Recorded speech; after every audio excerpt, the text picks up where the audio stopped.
Tamil Nadu Chief Minister writes to the Union Railway Minister urging him to consider favourably proposals for the state in the railway budget of 2015-16.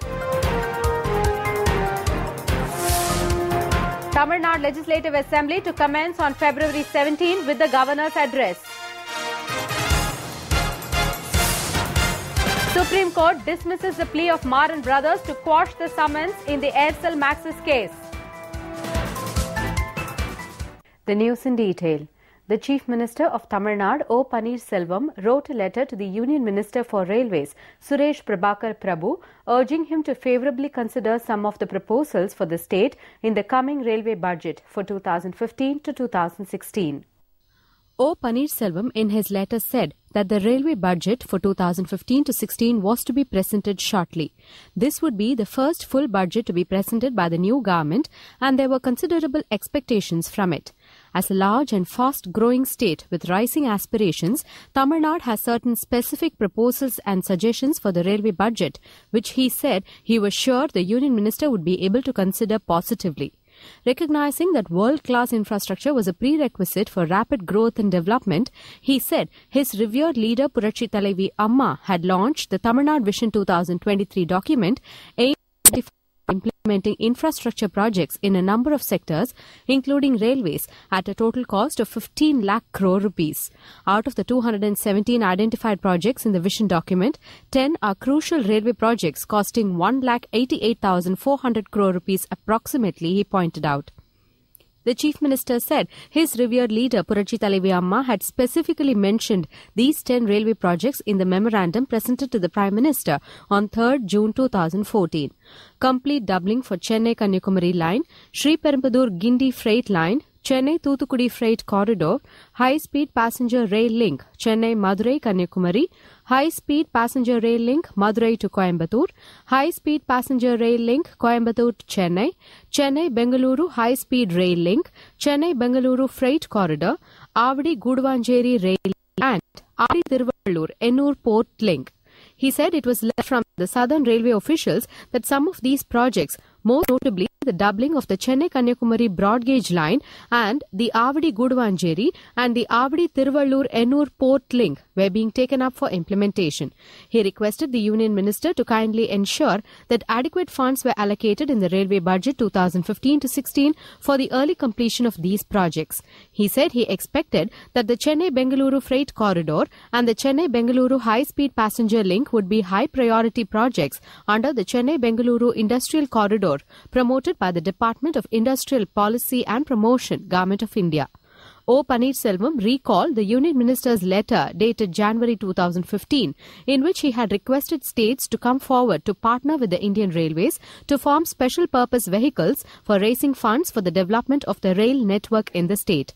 The Chief Minister said Tamil Nadu was a progressive state which was at the forefront of attempting innovative means of raising funds for infrastructure development. Recently, based on a clearance by the Tamil Nadu Infrastructure Development Board in a meeting chaired by his revered leader Puratchi Thalaivi Amma, the development of the Madurai-Thoothukudi Industrial Corridor as an integrated project was approved, he observed.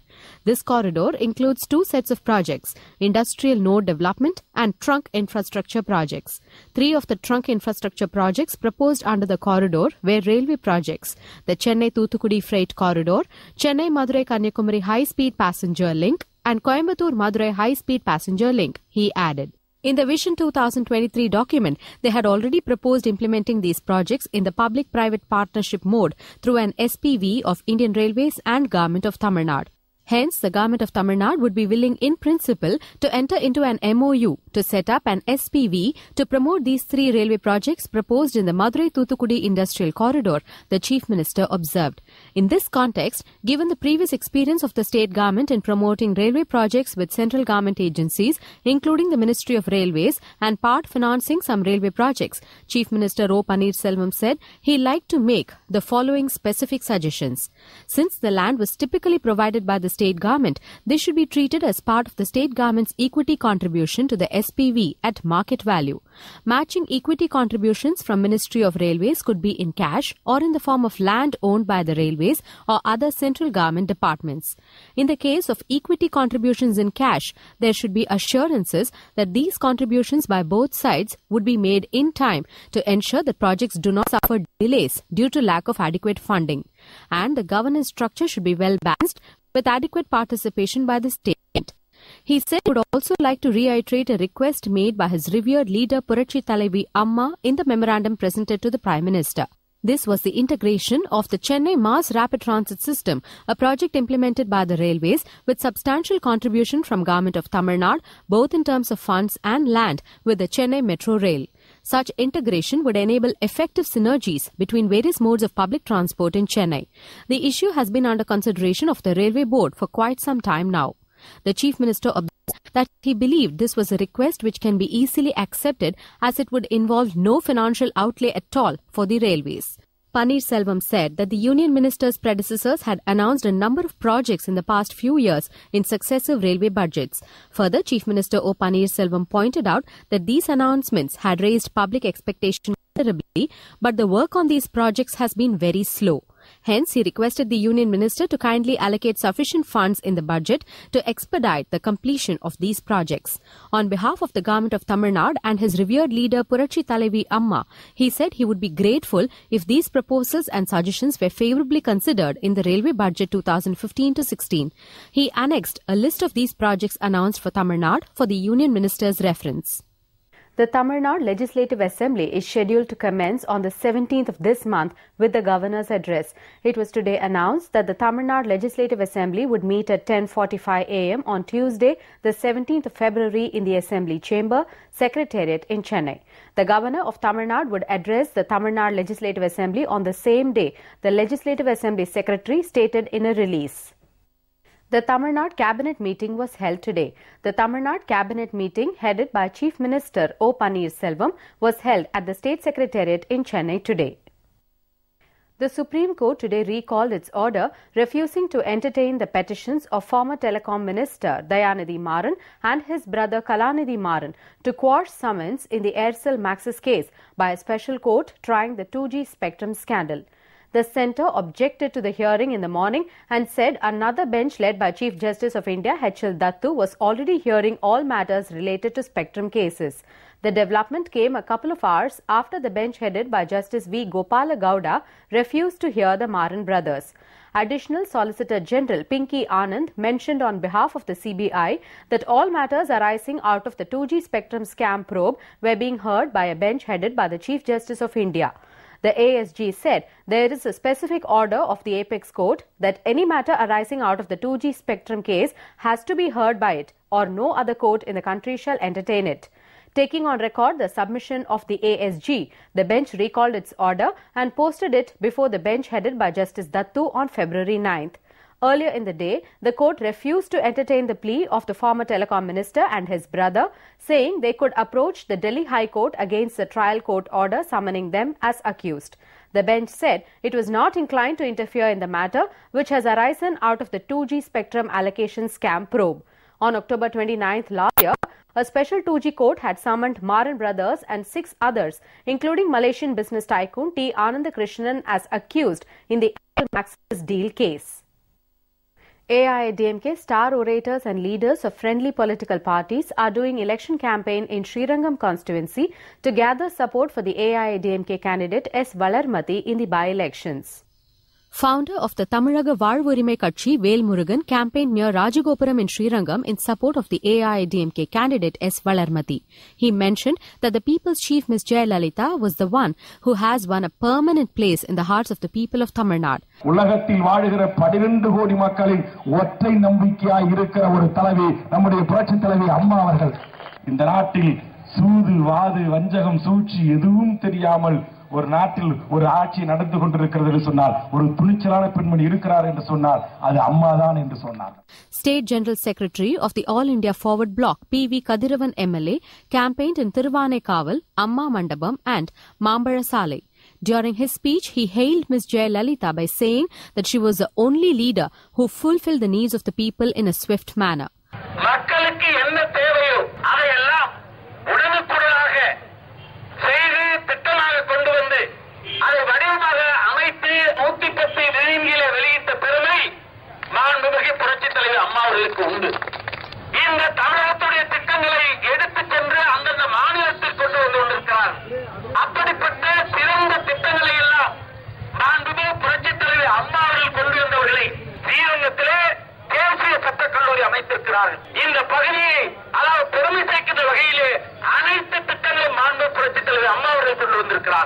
Founder leader of the Congo Iளைஞர் Peravai, Wu Taniarasu, pointed out during his campaign that it was Ms. Jayalalitha who hiked the pension for the poor.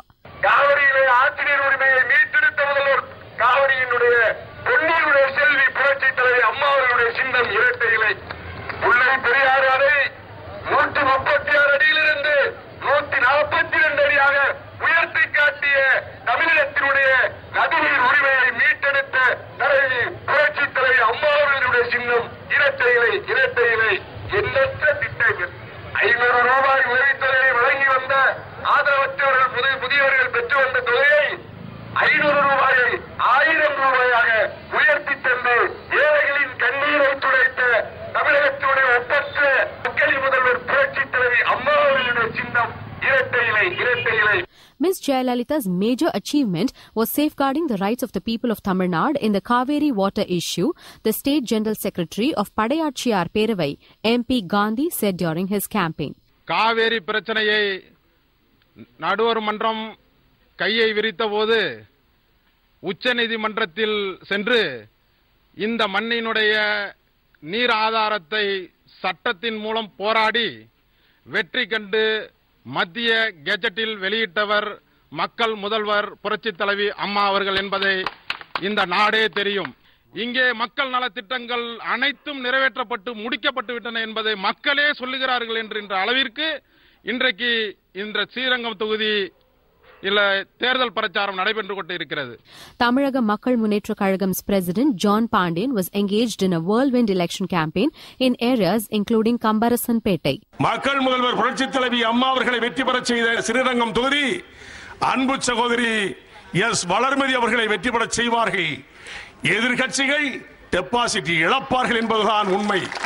ஏழைகளின் சின்னம், அன்பு தாய்மார்களின் சின்னம், உங்களது பொன்னான வாக்குகளை இரட்டை இலை சின்னத்திற்கு அள்ளித்தாருங்கள் என்று கூறி முடிக்கின்றேன். நன்றி, வணக்கம். Several women from the DMDK women's wing joined the AIADMK today. President of the Samatwa Makkal Katchi R. Sharad Kumar will campaign from tomorrow till the 10th of this month.